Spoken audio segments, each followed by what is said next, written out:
Now we're going to start the installation process.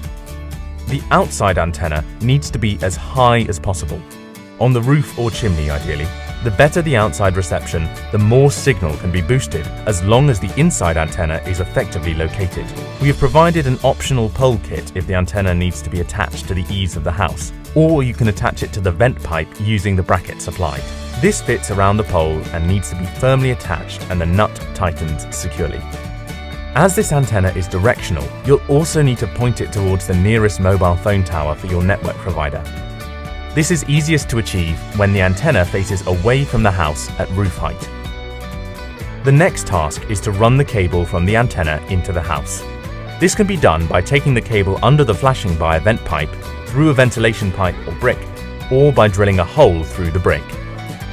Any holes will need to be filled with silicone sealant to prevent water ingress and insects. The dome antenna can be mounted on a wall, inside a wall space, or behind furniture.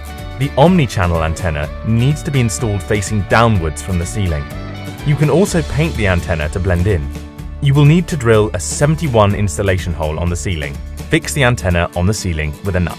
The final job is to install the booster, which just requires the two cables to be connected to the correct ports on the booster, then plug it in and turn it on. So hopefully now you're going to enjoy better connectivity throughout your home. But if you need more information, please get in touch with our support team. Thanks for watching. Please leave us a comment and subscribe to our YouTube channel.